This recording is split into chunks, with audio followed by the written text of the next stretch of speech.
Welcome to my channel. Five, four, three, two, one, zero. Play নাও। আমরা সকালবেলায় এসেছিলাম, খুবই সকাল সকাল পৌঁছে গিয়েছিলাম এই মন্দির প্রাঙ্গণে, কিন্তু মন্দিরটি বন্ধ ছিল। হ্যাঁ, সকাল পৌঁছেছিলাম বলতে 12টা বেজে গিয়েছিল। 12টার আগে অবধি খোলা থাকে, মানে সকাল 5টার সময় খোলে এবং তারপর 12টা অবধি খোলা থাকে। আমরা কিন্তু সকালে এসেছিলাম, বিভিন্ন কাজের জন্য আটকে গিয়েছিলাম, সেই জন্য 12টার আগে পৌঁছতে পারিনি। তো অর্থাৎ 12টা থেকে 4টে পর্যন্ত প্রায় 4 ঘন্টা এখানে অপেক্ষা করেছিলাম মন্দিরে প্রবেশ করার জন্য, এবং 4 ঘন্টা পরেই প্রবেশ করতে পেরেছি মন্দিরের ভেতরে, এবং আপনাদের কাছে তুলে ধরবো আজকের সুন্দর ভিডিওটি। তো চলুন ধীরে ধীরে এবার মন্দিরের ভেতরের অংশে আরও যে 12টি জ্যোতির্লিঙ্গ রয়েছে সেইগুলি আপনাদের সামনে তুলে ধরব। গ্যালভে ফাইটার চ্যানেলের তরফ থেকে আপনাদের সবাইকে স্বাগত জানাই পর্ব 2 ভিডিওটির মধ্যে। এই ভিডিওর মাধ্যমে আপনারা দেখতে পাবেন মহাদেবের কৈলাস, এবং কৈলাসের পেছনে রয়েছে ভারতবর্ষের 12টি রাজ্যের 12টি জ্যোতির্লিঙ্গ বা 12টি বিখ্যাত মন্দির, যাদের মধ্যে সবথেকে বেশি যেটি আকর্ষণ করে সেটি হলো কেদারনাথ মন্দির। সেই মন্দিরটিও এই ছোট্ট এলাকার মধ্যে আপনারা দেখতে পাবেন।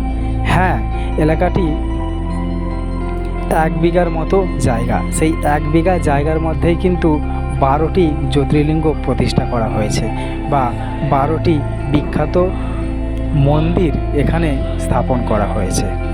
তো সবার প্রথমে আমরা চলে এসেছি কৈলাসের সম্মুখে। আপনারা দেখতে পাচ্ছেন ওপরে মহাদেব বসে রয়েছেন কৈলাসের ওপরে, এবং তার নিচে রয়েছে গঙ্গা দেবী।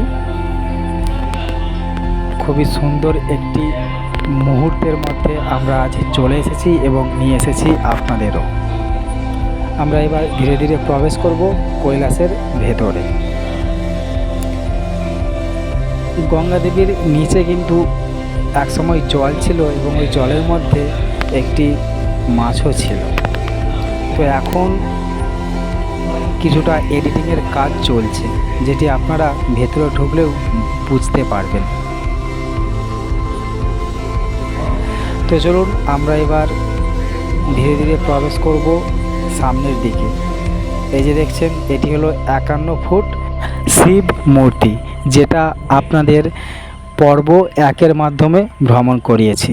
এবার আমরা দেরি না করে সরাসরি কৈলাসের ভেতরে প্রবেশ করব এবং আপনাদের দেখিয়ে দেব 12টি জ্যোতির্লিঙ্গ বা 12টি ফেমাস সেই মন্দিরগুলি।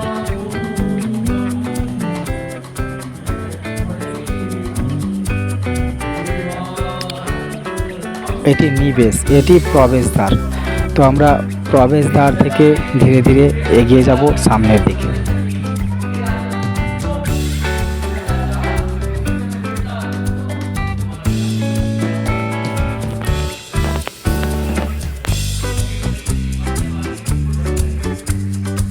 আমরা এখন চলে এসেছি কৈলাসের ভেতরে, যেখানে আপনারা দেখতে পাচ্ছেন 12টি জ্যোতির্লিঙ্গ বা 12টি ফেমাস সেই মন্দির। আমরা একে একে আপনাদের দর্শন করাবো মন্দিরগুলি। সবার প্রথমে আমরা চলে এসেছি প্রথম মন্দিরটির নিকটবর্তী এলাকায়।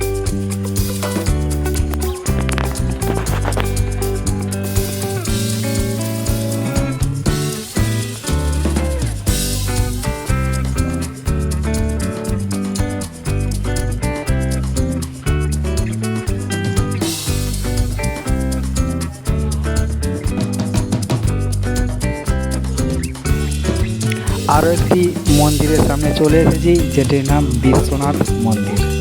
আপনারা আশা করছি লেখার মাধ্যমে মন্দিরের নামগুলি বুঝতে পারছেন।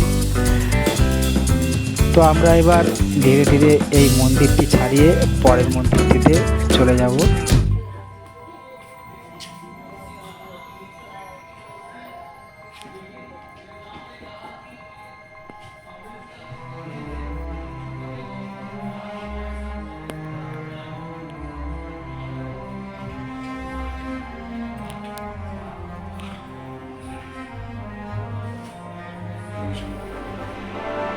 এবারে চলে যাব পরবর্তী মন্দির প্রাঙ্গণে। ঠিক এইভাবেই আপনাদের দর্শন করাবো 12টি জ্যোতির্লিঙ্গ বা 12টি ফেমাস মন্দির, যেটি ভারতবর্ষের 12টি রাজ্যে 12টি জায়গায় অবস্থিত। এই মন্দিরগুলো কিন্তু খুবই প্রভাবশালী এবং খুবই ফেমাস।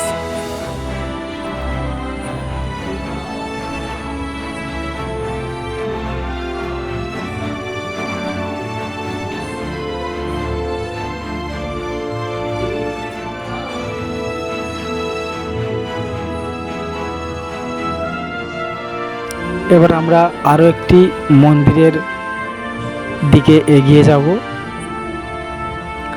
এটা হলো নাগেশ্বর মন্দির। এটা কিন্তু আমাদের কলকাতাতেই অবস্থিত। অবশ্যই আমরা ইনফরমেশান নিয়ে, সঠিক ইনফরমেশান নিয়ে আমরা এই নাগেশ্বর মন্দির প্রাঙ্গণে চলে যাব এবং আপনাদের কাছে পৌঁছে দেব আরও একটি নতুন ব্লগ ভিডিও। তো এখানে অধিকাংশ মন্দিরের কিন্তু এখনও কাজ চলছে, নতুন করে আপডেট হচ্ছে।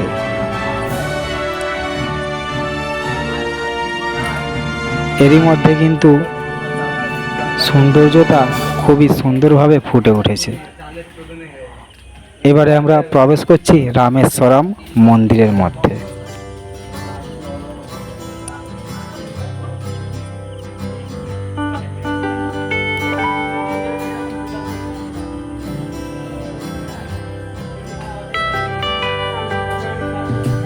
রামেশ্বরম মানে যেখানে রাম সেতু রয়েছে সেইখানেই এই মন্দিরটি রয়েছে।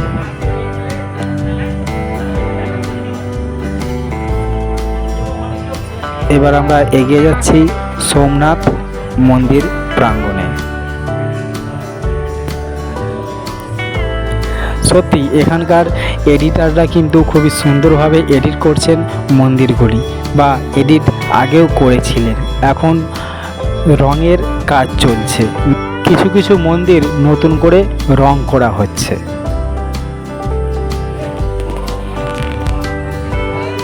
ওই যে আপনারা দেখতে পাচ্ছেন কেদারনাথ মন্দিরটিও এখানে উপস্থিত রয়েছে। তো আমরা সবার আগে কেদারনাথের পার্শ্ববর্তী এলাকায় মহাকালেশ্বর যে মন্দিরটি সেটা আমরা দেখে নিই, তারপর ধীরে ধীরে এগিয়ে যাব ওই মন্দিরগুলোর দিকে।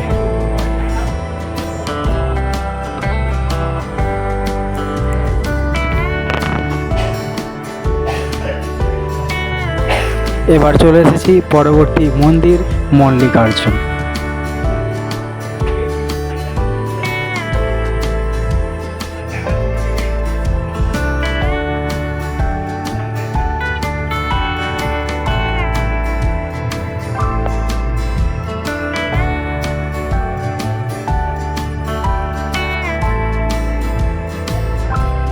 এবার এগিয়ে যাব সবথেকে আকর্ষণীয় মন্দিরটির দিকে, কেদারনাথ মন্দিরটি।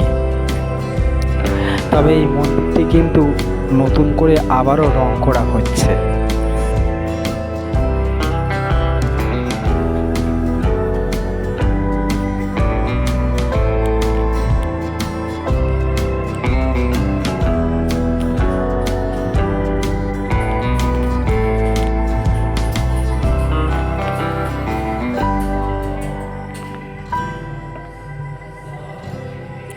আমরা এবার এগিয়ে যাব অন্তিম মন্দিরটির দিকে, তারপর ধীরে ধীরে ভিডিওটি থেকে প্রস্থান করব।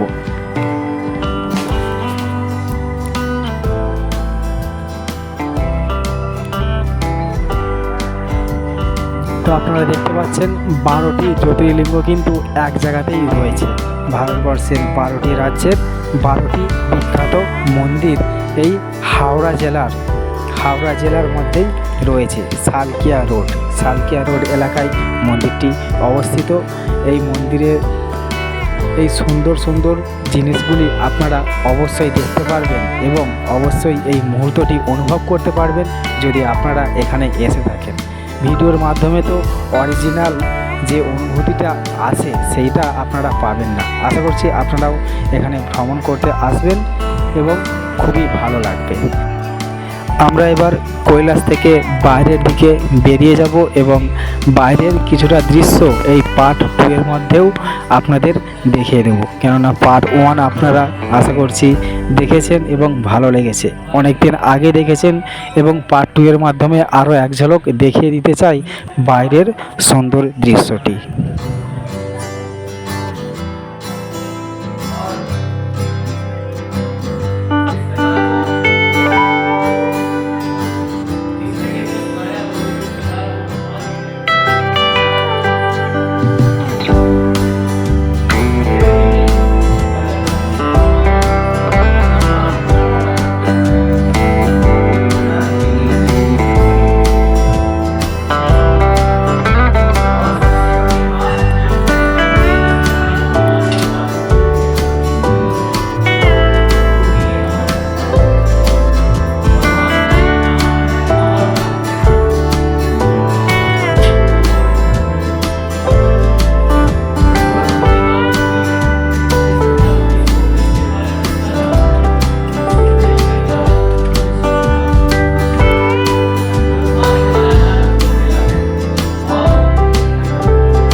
তো আরও একটি অ্যাড্রেস আপনাদের জানিয়ে দিই, আপনারা সরাসরি চলে আসবেন হাওড়া স্টেশন এবং ওখান থেকে সালকিয়া বাস ধরে নেবেন এবং বলবেন নয়া মন্দির যাব। আপনারা নয়া মন্দির যাবেন এই কথাটি বললেই বাসের কন্ট্রাক্টর আপনাদের নয়া মন্দিরে নামিয়ে দেবেন, আপনারা পৌঁছে যাবেন ঠিক এইখানেই।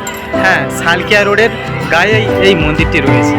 তো চলুন আমরা এবার চলে যাব নেক্সট ধামাকাদার ব্লগ ভিডিওর উদ্দেশ্যে। আমরা এবার এই ভিডিও থেকে প্রস্থান করব। তো পরবর্তী ভিডিওর জন্য অবশ্যই চ্যানেলটি সাবস্ক্রাইব করবেন এবং লাইক করবেন, লাইক করলে মোটিভেট হই, ভিডিও বানানোর আগ্রহ বাড়ে। তো চলুন আমরা এবার এই ভিডিও থেকে প্রস্থান করব এবং চলে যাব নেক্সট ভিডিওর উদ্দেশ্যে। ততদিন আপনারা সুস্থ থাকবেন, ভালো থাকবেন।